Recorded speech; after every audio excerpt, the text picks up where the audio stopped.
तो राधे राधे सब बच्चों को।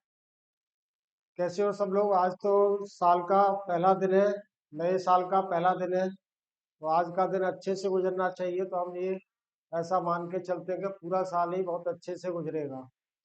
तो देखो, इस वाले पहले दिन मैं कुछ सवाल करवा रहा हूँ। ये 20 सवाल मैंने लिए हुए हैं। इसमें इनऑर्गेनिक और फिजिकल के मिक्स्ड क्वेश्चन है। इंटीजर टाइप के भी हैं और नॉन इंटीजर टाइप सवाल भी हैं। तो देखो, पहले सवाल से स्टार्ट कर रहे हैं हम कि यहाँ पर दिया हुआ है नंबर ऑफ पॉसिबल आइसोमर्स पूछ रहा है, और ये कोऑर्डिनेशन कॉम्प्लेक्स दिया हुआ है। तो यहाँ पर क्या दिया हुआ है हमको? ये पीटी और ये चार डिफरेंट लिगेंड दिए। ये पी वाई दे दिया, मान लो ये NH3 है, और दूसरा दिया हुआ है BR, और अगले वाला है CN। तो ऐसे मान लेते हैं कि यहाँ पर इस तरह से देख लें।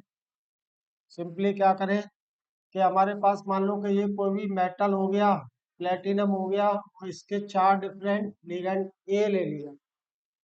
अब ये मान लो कि यहाँ पर इसके जस्ट अपोजिट में ये बी है, ये सी है, ये डी। तो पहला आइसोमर हुआ हमारा जिसमें ये ए को हमने कांस्टेंट मान लिया, ए को स्टेबल रख लिया। ए के जस्ट अपोजिट में बी हो गया। दूसरे केस में क्या हो जाएगा? ए के जस्ट अपोजिट में सी ले लिया, तो ये बी यहाँ आ गया, ये डी यहाँ आ गया। और नेक्स्ट केस में क्या ले लिया हमने? ए के जस्ट अपोजिट में डी ले लिया, तो ये यहाँ पर बी है या ये सी है, उससे कोई फर्क नहीं है, बस डी अपोजिट में रहना चाहिए। तो टोटल आइसोमर जो पॉसिबल होंगे इस वाले केस में, आंसर क्या हो जाएगा? ये 3 हो गया सिंपली। इसी तरह से ऑर्गेनिक में भी पूछ लेता है कि वहां पर भी वो क्या है, चार डिफरेंट आइसोमर दे देगा, लेकिन वहां पर क्या है कि रोटेशन पॉसिबल होता नहीं है, और ई एंड जेड आइसोमर भी पॉसिबल होते हैं। तो वहां पर टोटल 6 आइसोमर्स आते हैं। ऑर्गेनिक केमिस्ट्री में एक बार इस तरह से पूछा हुआ सवाल है आईटी में कि C2F Cl Br के टोटल आइसोमर्स कितने बनेंगे? तो वहां पर कितने बनते हैं? 6 आइसोमर्स बनते हैं। ओके ना? अब देखो अगले सवाल देखते हैं। तो आंसर इसका क्या हो गया? सिंपली आंसर हमारे पास इसका आ गया 3। Next question. नेक्स्ट क्वेश्चन क्या था? Volume of 0.3 m ferrous ammonium sulphate solution required for the completion of redox titration. अब देखो, फेरस अमोनियम ये क्या बहुत कॉमन टाइट्रेशन है। तो फेरस अमोनियम सल्फेट क्या होता है? Moore's salt. इसका फॉर्मूला क्या है? ये है FeSO4 dot NH4 whole twice SO4 dot 6H2। इसकी रिएक्शन हो रही है K2Cr2O7 के साथ। तो K2Cr2O7 इन एसिडिक मीडियम, ये किस में कन्वर्ट होगा? पोटेशियम तो क्या बना देगा? K2SO4। और Mn किस में? सॉरी, Mn नहीं, क्या है? Ammonium plus ammonium NH4 whole twice SO4 as it is ही रहेगा। सिर्फ आयरन का ही ऑक्सीडेशन होगा, तो this will convert into Fe2SO4 whole thrice plus Cr2SO4 whole thrice plus H2। Reaction को बैलेंस करने की हमें जरूरत नहीं है। तो देखो कि सिंपली क्या यहाँ पे अप्लाई कर देंगे हम? Law of equivalence. Law of equivalence क्या क्या कहता है कि gram equivalent of one substance will be equals to the gram equivalent of other substance. तो इसकी मोलैरिटी दी हुई है, तो हम लिख सकते हैं क्या? M1V1 इंटू NF1 की वैल्यू बराबर हो जाएगी M2V2 इंटू NF2। कुछ भी नहीं करना है, एक लाइन का सवाल है। ये इक्वेशन है हमारे पास, वैल्यूज पुट कर दे। V1 पूछ रहा है, V1 की वैल्यू हो जाएगी M2 कितना है? 0.1 into volume 20 N factor. N factor इसका कितना होता है? पोटेशियम डाइक्रोमेट का 6 डिवाइडेड बाई इसकी मोलैरिटी है 0.3।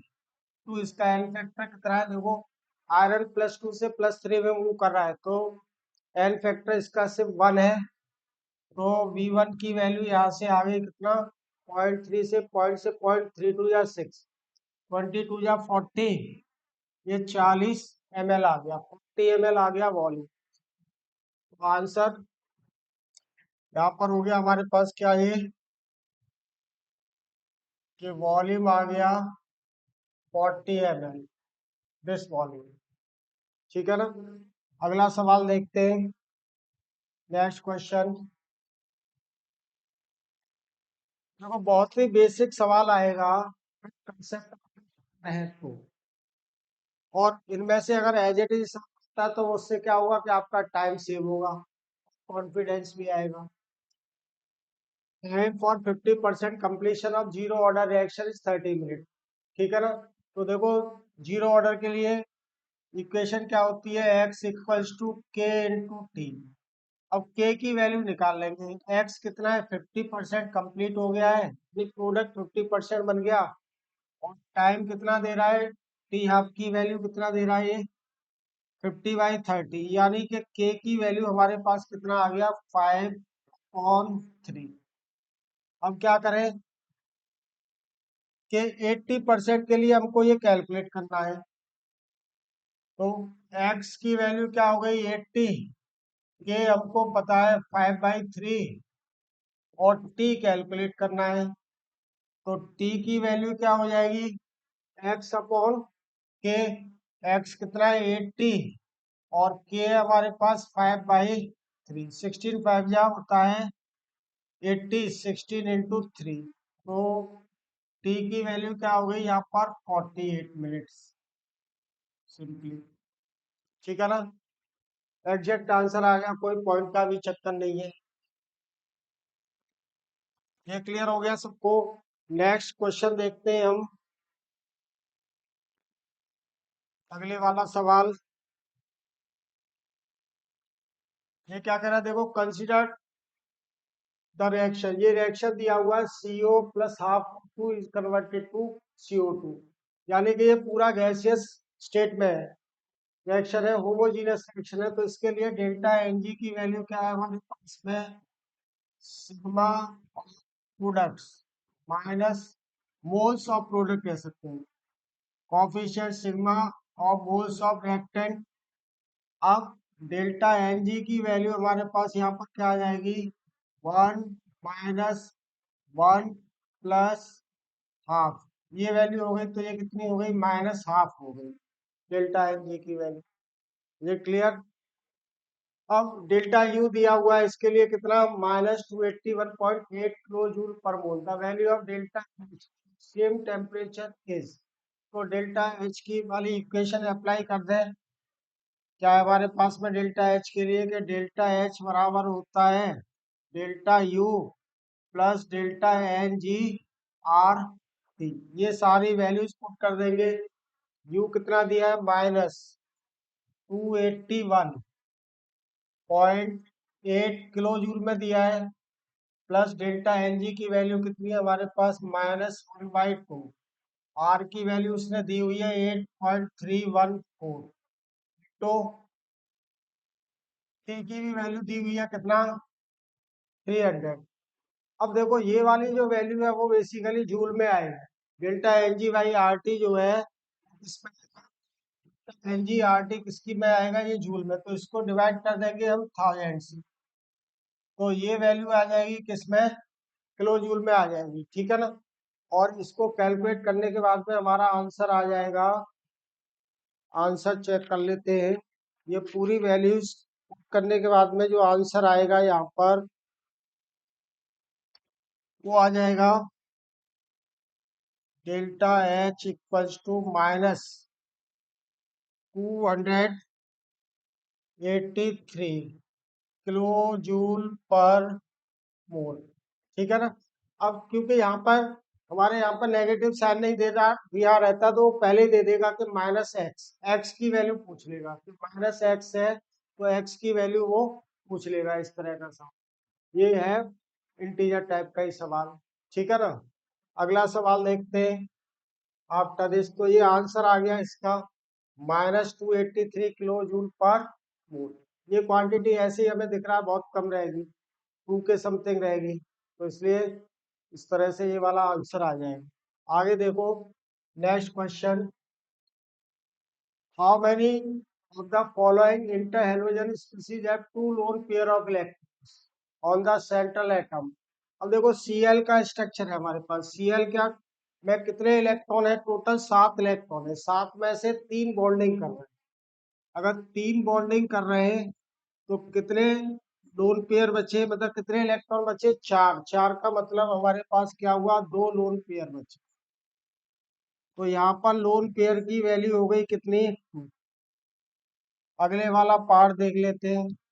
नेक्स्ट क्या है हमारे पास, Clf2-। Clf2- का मतलब कि हमारे पास में ये Clf है, Clf हो गया।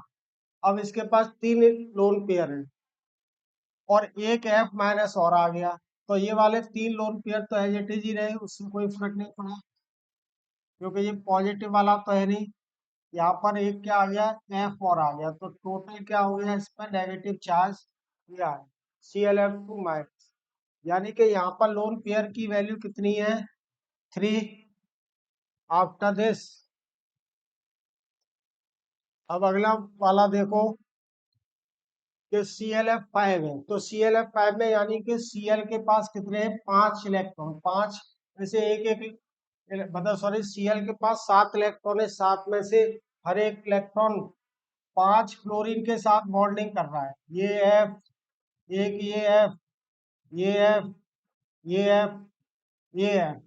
अब देखो यहाँ पर 7 में से 5 इलेक्ट्रॉन निकल गए तो फ्री कितने बचे, एक ही। तो लोन पेयर यहाँ पर कितना हो गया इसके पास, only 1। After this next thing देखते हैं कि हमारे पास क्या है, ये ICl का क्या हो गया, ये ICl का ये स्ट्रक्चर है। अब देखो सेंट्रल एटम आयोडीन है, इसने क्या किया कि एक लोन पेयर Cl पॉजिटिव के साथ में रिएक्शन करके ICl2 पॉजिटिव बना दिया। तो एक लोन पेयर क्या है इसका कम हो गया 3 में से। अब कितने लोन पेयर बचे यहाँ पर, लोन पेयर की संख्या हो गई 2, ठीक है ना। और इस पर ओवरऑल चार्ज कितना है, ये पॉजिटिव आ गया। Now it is having overall charge. तो ये क्या कह रहा है कि how many of the following interhalogen species have two lone pair of electrons. तो कितने पर है, सिर्फ 2 पर है। तो आंसर क्या आ गया हमारे पास, ये इसका आंसर क्या हो गया, सिंपल क्वेश्चन, ठीक है। इसके बाद देखते हैं, अगर हमें आता है तो देखो सिंपल है, नहीं आता है तो टफ है। सीधी सी बात है, कोई चीज अगर हमको आती है तब तो सिंपल है, और अगर नहीं आती है, हमने नहीं पढ़ाई की हुई है, तो हर चीज टफ है हमारे लिए, ठीक है ना। तो ये था हमारा क्वेश्चन नंबर 5। क्वेश्चन नंबर 5 का आंसर देखो, चेक कर लेता हूँ, मैंने आंसर लिखे हुए अलग से ही, तो आंसर 2 आ गया इसका, ठीक है ना। इसके बाद देखते हैं नेक्स्ट क्वेश्चन, के ये कह रहा है कि Na24 decays to 1/4 of its initial amount in 29.8 hours। तो ये देखो इस वाले सवाल में कुछ करना ही नहीं, हम सिंपल मतलब लेमैन तरीके से भी कर सकते हैं कि इसका डिके हो रहा है, यहाँ पर कोई भी कंपाउंड एक्स बन रहा है, ठीक है ना, और भी कुछ बन रहा है, मान लो कि गामा रेज निकल रही है सपोज, ठीक है ना।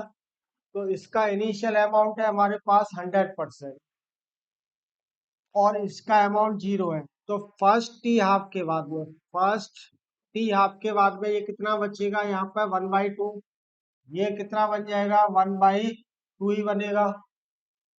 और ये कितना रह रहा है, 1/4 रह रहा है।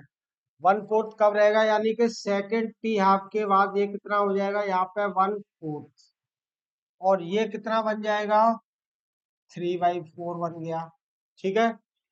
तो 1/4 डिके होने में 29.8 आवर्स लग रहे हैं इसको, यानी कि टी हाफ की वैल्यू कितनी हो जाएगी, टी हाफ कितना आ गया, जो टाइम दिया हुआ है उसको 2 से डिवाइड कर देंगे, यानी 1/4 जो डिके हो रहा है वो 2 टी हाफ में हो रहा है, 29.8 डिवाइडेड बाई 2। और हमारे पास लैम्डा यानी डिके कांस्टेंट, और इसमें क्या रिलेशन रहता है, टी हाफ और डिके कांस्टेंट के बीच में जो रिलेशन रहता है वो क्या रहता है कि टी हाफ जो होता है वो 0.693 बाई लेमडा। तो लेमडा की वैल्यू पूछ रहा है, 0.693 बाई टी हाफ कितना है, ये हमने यहाँ पे कैलकुलेट किया हुआ है डिवाइडेड बाई। तो ये वैल्यू आ जा रही है हमारी, आंसर इसका कैलकुलेट करेंगे, क्वेश्चन नंबर 6 है। तो 0.06 0.046 ये इतना आर इनवर्स में आ, ठीक है ना। ये लैम्डा की वैल्यू आ गई। देखो यहाँ पर क्या है कि वो पॉइंट वाले इंटीजर इंटीजर नहीं है, क्या दे देगा 46 इंटू 10 पावर, मतलब x इंटू 10 पावर -3 दे देगा। तो सीधा इंटीजर आ जाएगा क्या 46। ये क्वेश्चन हो गया। अब अगले वाला लेते हैं, देखो नेक्स्ट वन क्या था, magnitude of crystal field stabilization energy CFSE of octahedral complex. अब Ti(H2O6) दिया है। Ti(H2O6) में कितने इलेक्ट्रॉन होते हैं, ओनली वन, ठीक है ना। डी ऑर्बिटल में कितना है, यानी T2G ऑर्बिटल में एक इलेक्ट्रॉन है।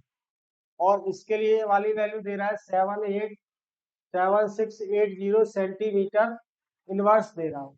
तो the wavelength of the maximum adsorption of this complex is nanometre. तो देखो हमारे पास में बेसिकली जो एच की वैल्यू नहीं है यहाँ पर, एच की वैल्यू के टर्म्स में नहीं, 1/λ के टर्म्स में यहाँ पे एनर्जी देता है। न्यू बार के टर्म्स में ये वाली वैल्यू दे रहा है। तो न्यू बार इक्वल्स टू कितना होता है, 1/λ रहता, ठीक है ना। और ये वाली वैल्यूज पुट कर देंगे हम, तो CFSE की वैल्यू हमारे पास में आ जाएगी, यानी कि इसने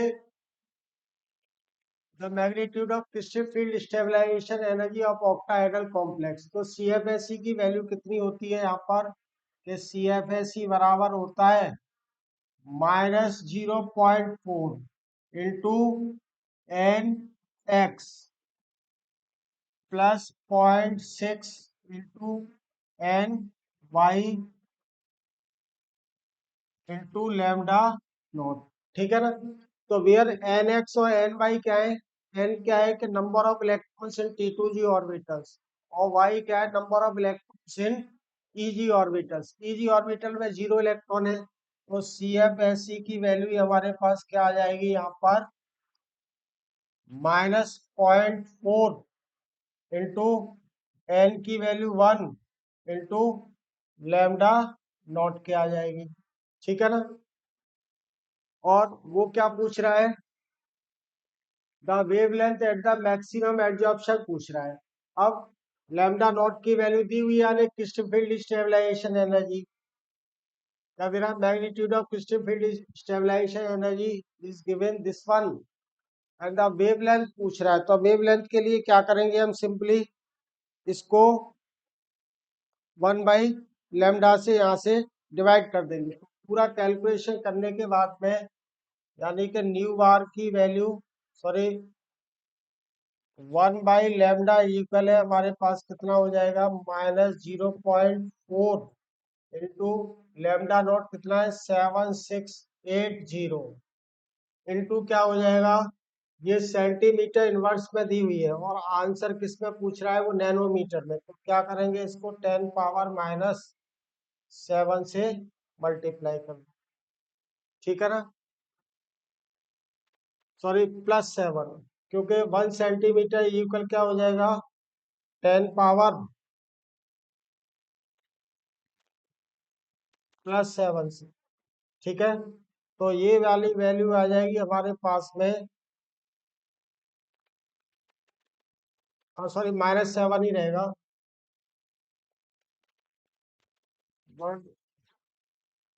7680 सेंटीमीटर इनवर्स, ठीक है ना। तो कुल मिलाकर के ये वाली वैल्यू पुट करने के बाद में जो लैम्डा की वैल्यू आएगी हमारे पास कितनी हो जाएगी यहाँ पर, वो देख लेंगे। कि ये वाली वैल्यू आ जाती है, आंसर आ जाएगा हमारा कितना, 520। ठीक है ना। और ये किस में आएगा, नैनोमीटर, यानी आंसर आ जाएगा ये नैनोमीटर में। Answer we will get in nanometre, 520 nanometre. ये क्लियर, ठीक है ना। अब देखो अगले वाला सवाल देखें। उसके बाद next question, the elemental analysis of organic compound containing CH and gives percentage composition। C 39.9% दिया हुआ है, हाइड्रोजन 6.7% है, मॉलिक्यूलर वेट दिया हुआ है इसका 180। तो यहाँ पर ले लेते हैं हम percent, carbon, hydrogen, oxygen. Carbon का परसेंट दिया हुआ है 39.9, हाइड्रोजन दिया हुआ है कितना, 6.7। ठीक है ना। और ये ऑक्सीजन का परसेंट कितना हो जाएगा, 100, माइनस इन दोनों को सम कर देंगे, 7 और 9 6 हो जाएगा, और 9 6 15 और 1 16। ठीक है, 3 और 1 4। तो ये आ जाएगा वैल्यू कितना, 4। 9 में से 6 गई तो 3, 53.4। ठीक है। अब क्या कर लेंगे, इनका हम रेशियो कैलकुलेट कर लें। तो रेशियो जब कैलकुलेट करेंगे, तो रेशियो के लिए क्या आएगा हमारे पास, कि इसके मॉलिक्यूलर वेट से इसको डिवाइड कर दो, एटॉमिक मास से, सॉरी, ये 12 और ये 6.7 डिवाइडेड बाई 1, और ये 53.4 डिवाइडेड बाई 60। तो देखो ये वैल्यू आएगी 3 12 36, कितने बचे, 39 में से 33 बचे, अगेन 39, तो 3.3, ये 3.67 है ही। ये भी 3.3 समथिंग आएगी, ये 6.7। तो इम्पेरिकल जो फॉर्मूला होगा उसके लिए ये वाली वैल्यू 1, ये 2, ये 1। ठीक है ना। और इम्पेरिकल फॉर्मूला का जो मास आएगा, molecular weight of empirical formula कितना हो जाएगा, कि 1 कार्बन, 2 हाइड्रोजन, 1 ऑक्सीजन, तो 12 और 2 14 हो गया, और 16 30 आ गया। और इक्विवेलेंट, सॉरी, कि ये 30 आ गया। और एक होता है एन, एन की वैल्यू क्या होती है, मॉलिक्यूलर फॉर्मूला वेट 180 दिया हुआ है, ये 30 हो गया, तो ये 6, यानी कि एन क्या है, कि पूरे को मल्टीप्लाई कर देंगे मॉलिक्यूलर, हाँ, इंपेरिकल फॉर्मूला को 6 से, तो नंबर ऑफ पास 6 आ गए। यही पूछ रहा है, तो देख लो, the number of carbon atoms present in the molecule is 6। ठीक है, तो आंसर क्या बन गया, ये 6 आ गया। ओके ना। आगे देखो next, next question, the EMF of standard cadmium cell is 1.02 volt at 300 kelvin. तो ईएमएफ की वैल्यू दिया है, यानी ई की वैल्यू दी हुई है वोल्ट में। The temperature coefficient of the cell is given is -5.0 into 10⁻⁵ volt per kelvin. The value of delta H naught, अब वो क्लोज यूल में पूछ रहा है। तो देखो सिंपली क्या है, हम गिब्स हेल्महोल्ट्ज इक्वेशन लगा देते हैं, तो ये क्या हो जाएगा, कि del E upon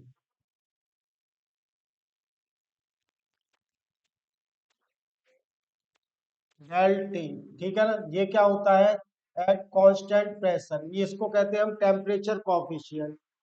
and now this will become equals to delta H upon N F into T plus, यहाँ पर आ जाता है ई अपॉन टी। ठीक है ना। ये हमारे पास क्या है, ये फॉर्मूला हो गया।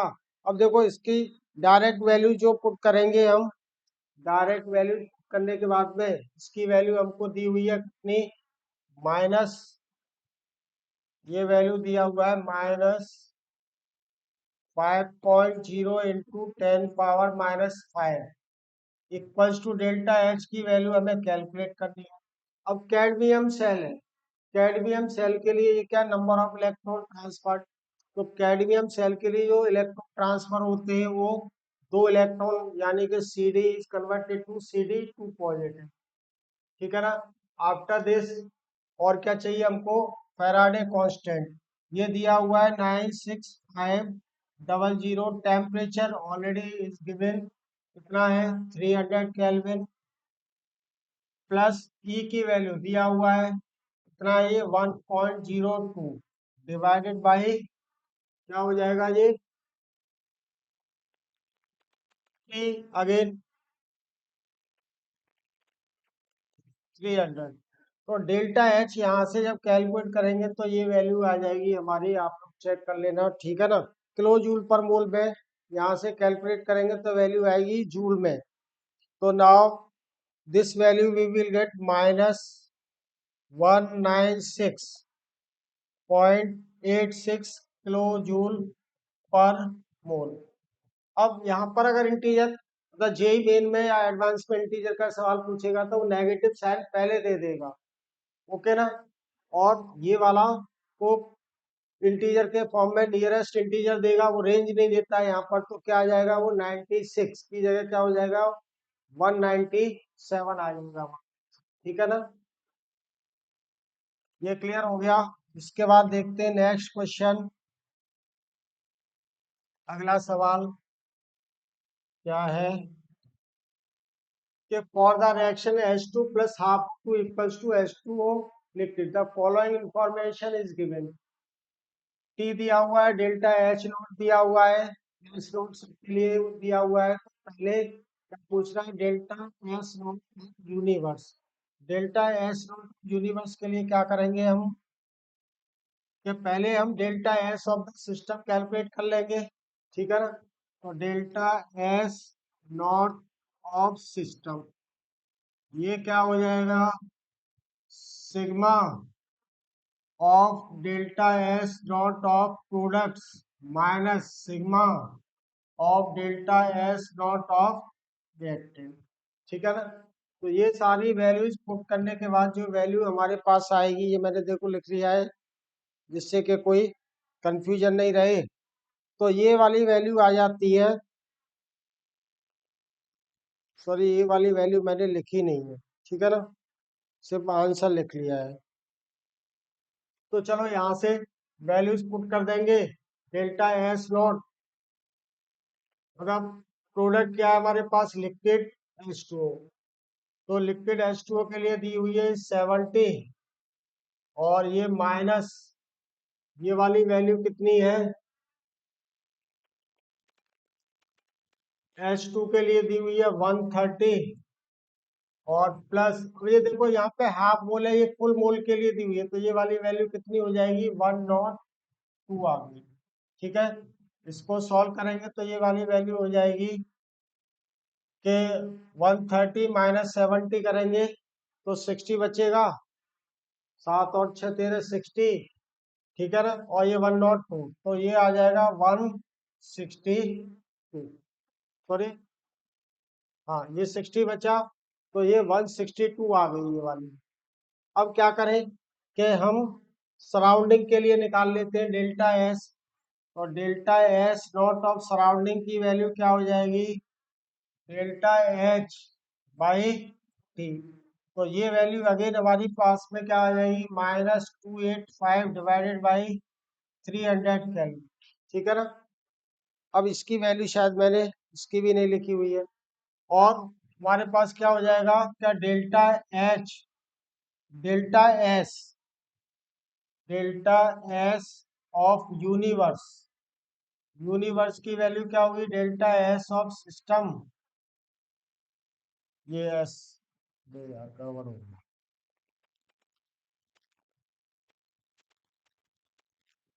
डेल्टा एस ऑफ यूनिवर्स क्या होगा, delta S not not an of system plus delta S not of surroundings, इसको सम कर देंगे दोनों को, तो ये वैल्यू आ जाएगी, आंसर मैंने लिख लिया है यहाँ पर, वो आ रहा है 786, और जो रेंज दिया हुआ है वो 786 से 788 तक का रेंज है। ठीक है, हमारे यहाँ रेंज की जरूरत ही नहीं है इस वाले के, सिंपली इंटीजर टाइप का। तो देखो एक सवाल तो आपका ऐसा रहेगा जहाँ पर लेंदी कैलकुलेशन रहेगी, क्योंकि इनऑर्गेनिक के सवाल में मैक्सिमम केसेस में क्या है कि वो टिक वाले सवाल रहेंगे। फिजिकल वाला जो सवाल है जनरली वो कहाँ पे रहेगा, एक सवाल आपका लेंदी रहेगा ही रहेगा। अब आगे देखते हैं नेक्स्ट क्वेश्चन। ये कह रहा था solubility of PbI2 in 0.1 m KI। तो PbI2 की सॉल्युबिलिटी पूछ रहा है 0.1 m KI के अंदर। तो हम यहाँ पर कैलकुलेशन लिख सकते हैं PbI2 solid plus water, this will convert into Pb2 positive plus 2I minus. अगर ये S है तो ये 2S होगा, और क्योंकि ये इससे आ रहा है के आई से भी आ रहा है, के आई से भी आई माइनस कितना आ रहा है 0.1, और स्ट्रॉन्ग इलेक्ट्रोलाइट के कंपैरिजन में इसकी वैल्यू को क्या कर देंगे हम, इसको नेगलेक्ट कर देंगे, तो ये क्या लेंगे हम 0.1 ही ले लेंगे। ठीक है ना। तो एस की वैल्यू क्या हो जाएगी, के S P divided by concentration of I minus का स्क्वायर। एस की वैल्यू आ जाएगी, के एस पी दिया हुआ है 7.1 इन 10⁻⁹ डिवाइडेड बाई आई माइनस कितना है, देखो आई माइनस की वैल्यू हमको दी हुई है 0.1 का स्क्वायर हो जाएगा ये। ठीक है, 0.1 का स्क्वायर मतलब 10⁻⁻²। तो ये एस की वैल्यू क्या आ गई, ये ऊपर जाएगा तो प्लस का हो जाएगा 7.1 10⁻⁻7।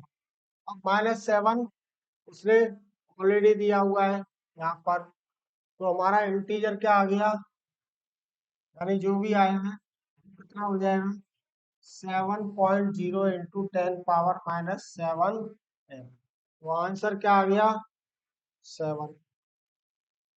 ठीक है ना, यहाँ पर आंसर आ गया, आंसर यहाँ लिख दिया मैंने 7.0।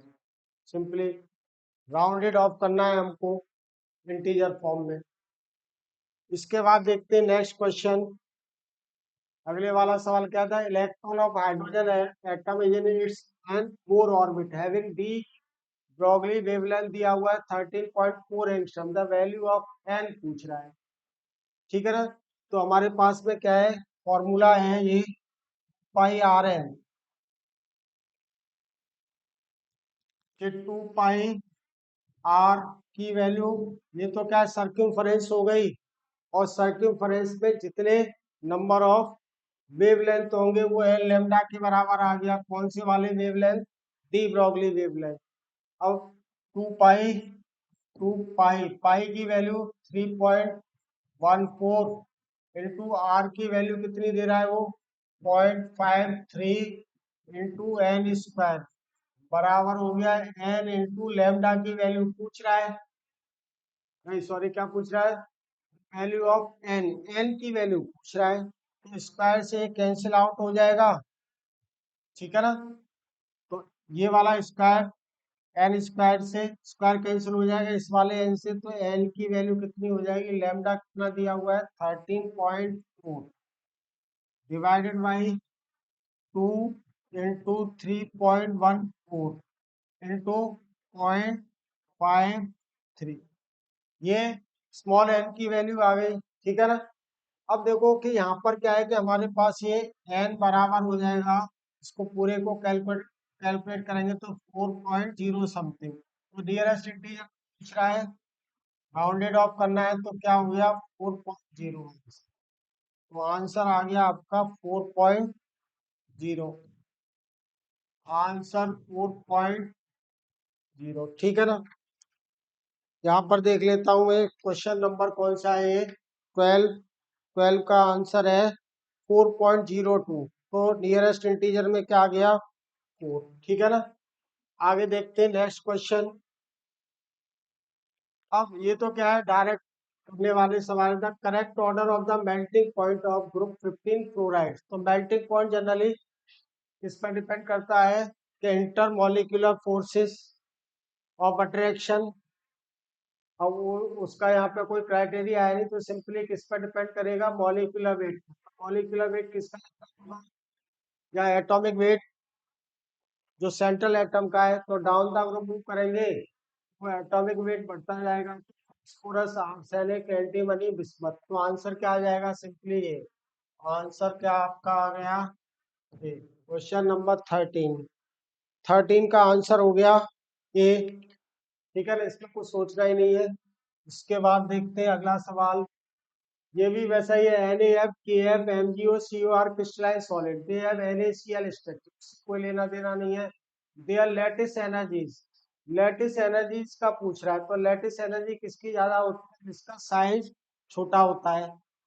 मूविंग डाउन द ग्रुप क्या है, साइज बढ़ता जाता है सेंट्रल एटम का। तो यहाँ पे देखो सारे तो क्या है, कैटायन और एनायन है, ठीक है ना। तो जिस कैटायन का साइज सबसे छोटा होगा उसके लिए एनर्जी की वैल्यू ज्यादा होगी। तो Mg का साइज सबसे छोटा लैटिस एनर्जी के लिए, फिर कैल्शियम का और उससे छोटा, मतलब यह साइज के अलावा क्या है कि जो चार्ज है, ठीक है, lattice energy directly proportional to the magnitude of the charge of cation and inversely proportional to the size of cation, ठीक है ना। तो आंसर क्या आ गया हमारा, ये बी आ जाना चाहिए, ठीक है। क्वेश्चन नंबर है ये 14 का आंसर बी हो गया। सबसे छोटा साइज मैग्नीशियम, उससे छोटा कैल्शियम, ठीक है ना। अब यहाँ फ्लोरीन भी है, ऑक्सीजन O2- है, O2- का साइज बड़ा होगा, एनाइन का साइज जितना बड़ा, क्योंकि ये कैटायन पे क्या दो पॉजिटिव चार्ज है, तो मैग्नीट्यूड ऑफ चार्ज भी ज्यादा है यहाँ पर और साइज भी छोटा है। और मूविंग लेफ्ट टू राइट क्या होता जाता है, पीरियड टेबल में साइज डिक्रीज करता चला जाता है नॉर्मल कंडीशंस में, ठीक है ना। इसके बाद अगले सवाल, ये भी वैसा ही है, with respect to periodic property the correct statement, electron affinity order is, नहीं गलत है ये। क्यों गलत है, क्योंकि क्लोरीन की इलेक्ट्रॉन एफिनिटी ज्यादा होती है क्लोरीन से। First ionization energy order of this, नहीं, मैग्नीशियम की आयनाइजेशन एनर्जी, तो ये फैक्ट बेस्ड सवाल है, एनसीईआरटी से उठाए हुए हैं, ठीक है ना। Atomic radius order N is greater than P, नहीं, क्या होता है, एटॉमिक रेडियस बढ़ते जाते हैं। इसके बाद ionic radius order is this, ये वाला करेक्ट है, क्योंकि on moving down the group, मतलब पीरियड पे चलेंगे तो साइज डिक्रीज होता है, वैसे भी यहाँ पे दो पॉजिटिव चार्ज है। ऑर्डर क्या है, ये वाला करेक्ट आंसर। आंसर क्या हो गया, ये डी आ गया। यहाँ पर ये वाला आंसर क्या हो गया, ये डी आंसर हो गया,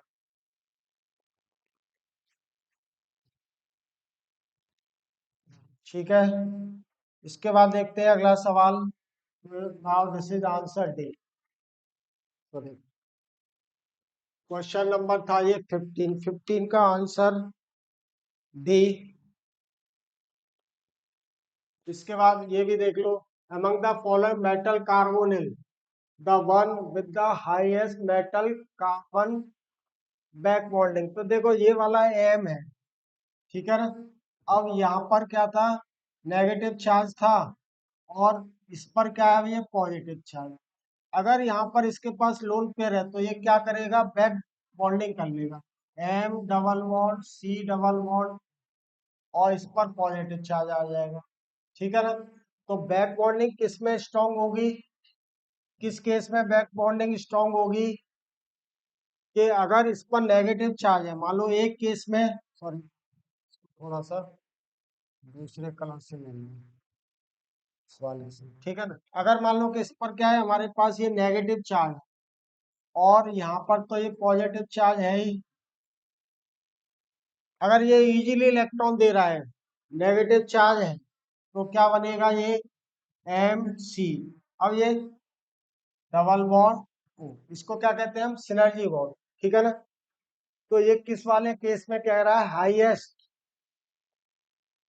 among the following metal carbonyl species the one with the highest metal carbon back bonding, तो जिसमें नेगेटिव चार्ज और ज्यादा होगा ऑब्वियसली, जो जितना इजीली इलेक्ट्रॉन दे दे, तो कौन इजीली इलेक्ट्रॉन दे देगा यहाँ पर, ये वाला टाइटेनियम, क्योंकि इस पर दो नेगेटिव चार्ज है, इस पर क्या है, दो नेगेटिव चार्ज। इसके बाद ये, ठीक है ना, जितना भी इजीली अवेलेबल इलेक्ट्रॉन होगा और जितना कम पॉजिटिव चार्ज होगा सेंट्रल एटम पर, उतना ही इजीली वो इलेक्ट्रॉन डोनेट कर देगा फॉर सिनर्जी बॉन्ड, ठीक है ना। आगे देखो नेक्स्ट वन। तो इसका आंसर आ गया, क्वेश्चन नंबर 16 का आंसर है हमारे पास में ए, ठीक है ना। तो ये क्या है, यहाँ पे ऑलरेडी नेगेटिव चार्ज है। After this next we can move. ये भी उसी तरह का सवाल है, देखो। The octahedral crystal field splitting of d orbital values for, देखो सबसे ज्यादा स्प्लिटिंग कौन करता है, जो स्ट्रॉन्ग लिगेंड्स होते हैं। जो स्ट्रॉन्ग लिगेंड्स होते हैं वो सबसे ज्यादा स्प्लिट करते हैं, ठीक है ना। तो यहाँ पे साइनाइड सबसे स्ट्रॉन्ग लिगेंड है। अब इसमें भी क्या है कि on moving down the group, यानी कि 3D सीरीज में स्प्लिटिंग कम होगी as compare to 4D series के एलिमेंट्स में, और 4D में कम होगी एज कंपेयर टू 5D सीरीज के एलिमेंट। तो क्या हो जाएगा, ये CN6 हो गया। आंसर इसका क्या आ जाएगा, ये वाला आ जाएगा, ठीक है ना, बी वाला। यहाँ साइनाइड, यहाँ भी साइनाइड। ये 5D का, ये 4D का, और उसके बाद में फिर ये आयोडीन वाला। क्वेश्चन नंबर 17, 17 का आंसर है, क्वेश्चन नंबर 17 का आंसर है बी, ठीक है ना। आगे देखते हैं question number 18। Question number 18, the decay modes of the C14। अगर C14 में डिके होता है तो मैं यहीं पे लिख देता हूँ कि ये C14 का डिके होगा, तो ये क्या बता देगा इजीली।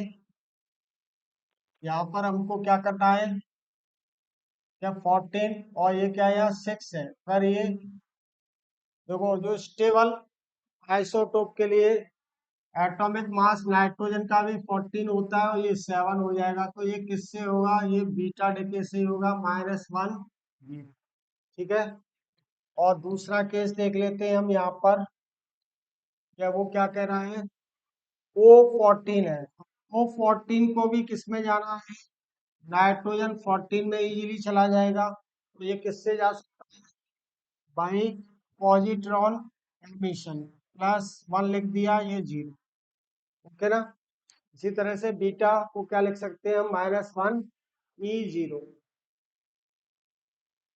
तो ये पॉजिट्रॉन एमिशन हो गया रेस्पेक्टिवली। तो आंसर क्या आ जाएगा यहाँ पर, सी। आंसर क्या आ गया, सी आंसर आ गया। ये वाला आंसर करेक्ट हो गया, ठीक है।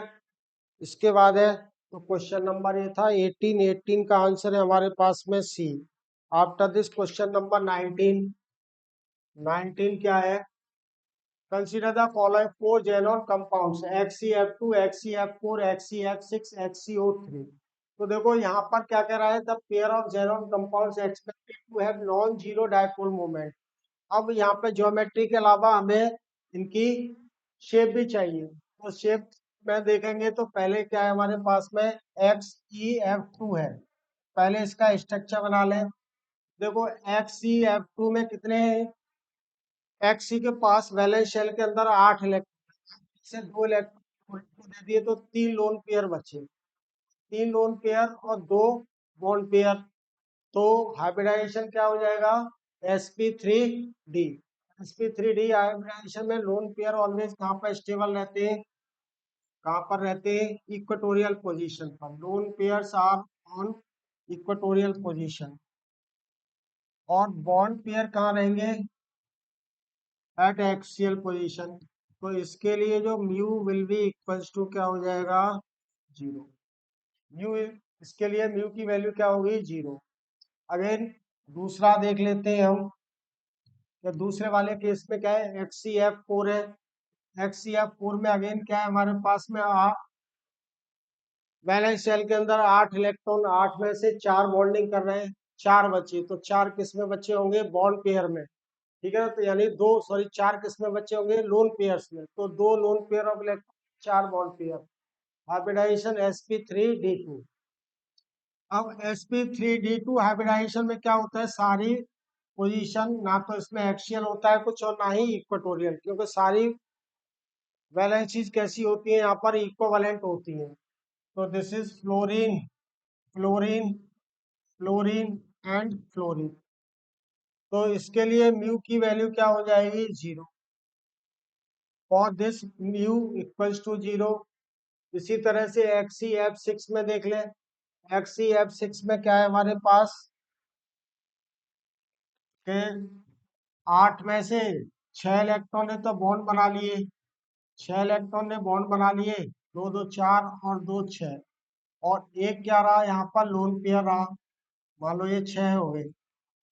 अब ये सिमेट्रिकल स्ट्रक्चर तो है नहीं, तो इसके लिए जो म्यू की वैल्यू होगी वो mu is not equals to 0 होगी। For this mu will not be equals to 0। Similarly XCO3 के लिए भी, XCO3 के लिए भी देख लो कि XCO3 का स्ट्रक्चर यानी कि 6 और एक लोन पेयर बचा, 3 ऑक्सीजन डबल बॉन्ड से इस तरह से अटैच हो रहे हैं, और ऑक्सीजन 2 इलेक्ट्रॉन से अटैच होगा, तो इसके लिए mu is not equals to 0। तो आप देख लो कि XCF6 और XCO3 के लिए mu is not equals to 0। Answer क्या हो जाएगा यहाँ पर, आंसर क्या हो गया, ये डी आंसर आ गया। ओके ना। तो क्वेश्चन नंबर था ये 19 का आंसर हो गया डी, करेक्ट। ठीक है, आगे है क्वेश्चन नंबर 20 वाले में क्या कह रहा है, the correct expression that correspond to reversible and adiabatic expansion of an ideal gas। अगर आइडियल गैस का एडियाबैटिक रिवर्सिबल एक्सपेंशन हो रहा है तो इसका मतलब हीट का ना तो आ रही है और ना ही जा रही है, और हीट आर ना तो आ रही है और ना ही जा रही है, इसका मतलब कि उसका एंट्रोपी चेंज क्या है, 0 है। ठीक है ना, आंसर सी हो गया। क्वेश्चन नंबर 20 का आंसर क्या हो गया, सी। ओके ना। तो इस तरह से ये सवाल देखो मैंने दिए आज 20 सवाल। ये मत देखो कि इसमें कोई सवाल बहुत सिंपल है, समझे, बहुत सिंपल, टफ से मतलब नहीं है। बहुत ही कंसेप्चुअल सवाल पूछेगा यही। तुम ज्यादा टफ के चक्कर में लगे रहोगे, फिर एडवांस में हम करेंगे कुछ आसान। टफ नहीं, मतलब ट्रिकी जो सवाल होते हैं एडवांस में भी टफ नहीं पूछता, ट्रिकी सवाल होते हैं। टफ में तो ये है कि भाई एक बहुत लेंथी वाला है, कैलकुलेशन में लगे हुए हैं, आधा घंटा कैलकुलेशन करते हुए हो गया। ओके देन, चलो जय हिंद, जय भारत टू एवरीवन।